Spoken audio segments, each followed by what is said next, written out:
अब्बा ये लें चाय। भाई अब मैं सोने जा रही हूँ, मुझे बहुत नींद आ रही। अच्छा सुन लो तो, बैठो।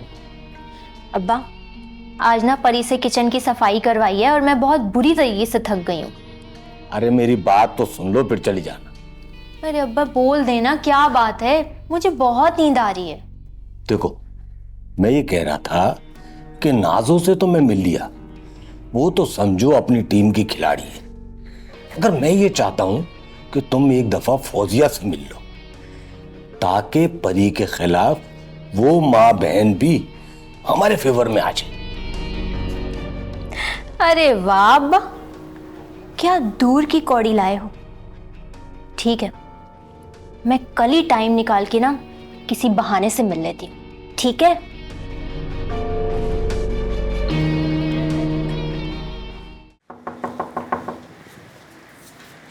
कौन है? अरे क्या है? और ही हूँ क्या? अस्सलाम वालेकुम। वालेकुम अस्सलाम। तुम लोग यहाँ पे कैसे? खैरियत है? वो मैं और अब्बा यही करीब किसी काम से आए थे तो अब्बा की बाइक ही पंचर हो गई। तो दरअसल पंचर की दुकान पे ना रश बहुत होता है। अब ऐसे में इतने मर्दों के दरमियान ये पारों को लेके खड़ा होना मुनासिब नहीं समझता। तो मैंने खुद ही कह दिया भाई कि थोड़ी देर मुझे परी के घर बैठ जाने दो। कितनी देर लगेगी पंचर में? अब क्योंकि दरअसल मुझे कहीं जाना है इसलिए पूछ रही हूँ। बस उतनी ही देर जितनी देर में मैं और आप परी के बारे में दो बातें कर लें। परी के बारे में? क्या मतलब है?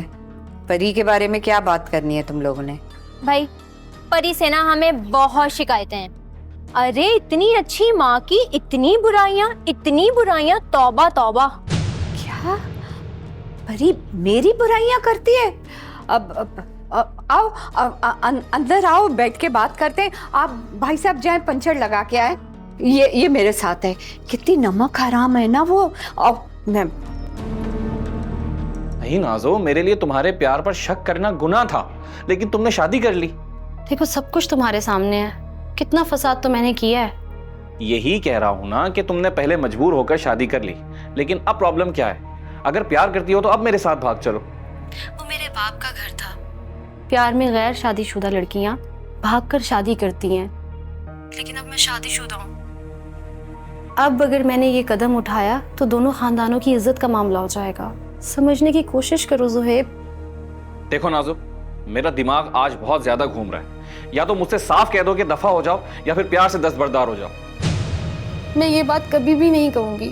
तुम्हारा प्यार पाने के लिए मैं यहाँ क्या क्या कर रही हूँ तुम्हें अंदाजा भी नहीं है। हाँ मुझे नहीं पता। Enough is enough. आज बिल्कुल फाइनल करो, ज़हीर या मैं। 1000 बार कह चुकी हूँ कि मैं तलाक लेने की कोशिश कर रही हूँ ना। कोई बहानेबाजी नहीं नाजो, आज मैं तुमसे तुम्हारे प्यार का इम्तिहान लेके रहूंगा। ठीक है, तुम्हें यही लगता है ना मुझे तुमसे प्यार नहीं है। लो इम्तिहान। तो बुलाओ मुझे अपने ससुराल, हम आमने सामने बैठकर प्लानिंग करेंगे।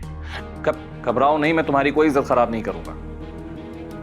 हम कुछ भी ऐसा नहीं करेंगे कि जिससे तुम्हारे और तुम्हारे खानदान की इज्जत पर उंगलियां उठें। ठीक है, तुम फिर आ जाओ, मैं तुम्हें एड्रेस सेंड कर रही हूँ। अरे छोड़ो पता वता समझाने को, तुम बस बुलाने वाली बनो, मैं आऊंगा। मतलब तुम मेरे ससुराल का पता ढूंढ चुके हो? हाँ, जवार अंकल को फॉलो करता हुआ आ गया था एक दफा। अच्छा ठीक है, तुम मेरे घर की गली के आसपास आ जाओ। मैं सास को किसी तरह घर से कहीं भेजती हूँ, फिर जैसे ही फ़ोन करूँगी ना तो फ़ौरन आ जाना। ओके ओके मेरी जान, मुझे अब यकीन आ गया है कि तुम मुझसे सच्चा प्यार करती हो। मैं आ रहा हूँ बस।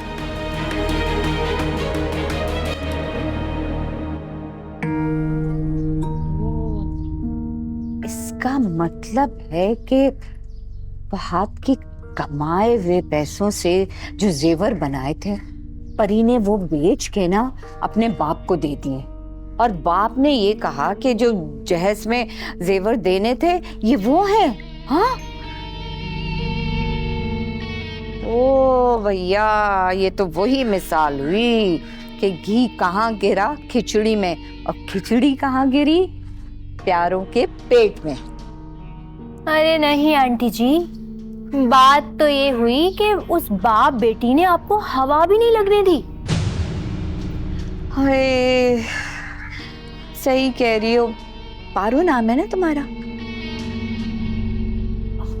हाँ पारो बेटा, मैंने बहुत जतन किए परी को पालने में, यकीन करो मैं अपनी सगी बेटी को भूल गई, लेकिन नहीं भाई, सुतेली का टाइटल जिंदगी भर मेरे नसीब में रहा।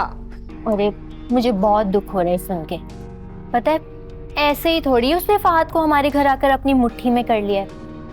अरे जैसे आपको अलग कर दिया है ना, इसी तरह मुझे और मेरे बाप को दूध में से मक्खी की तरह निकालकर बाहर फेंक दिया उसने। परी की हरकतों की वजह से मैं बहुत शर्मिंदा हूँ, क्या कर सकती हूँ सिवाय तुम लोग से माफी मांगने के। करने को तो आप बहुत कुछ कर सकती हैं जिससे मैं और मेरा बाप सुख का सांस ले सके।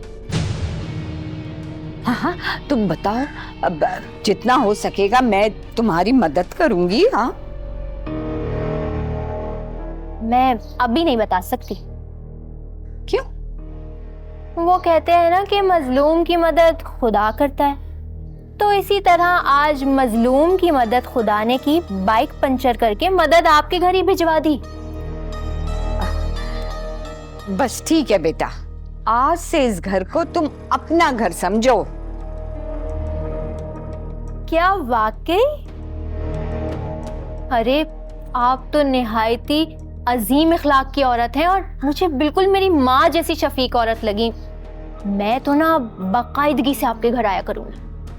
हाँ ये ठीक है, फिर हम लोग सर जोड़कर बैठेंगे और सोचेंगे कि किस तरह इस परी से निजात मिले हमें।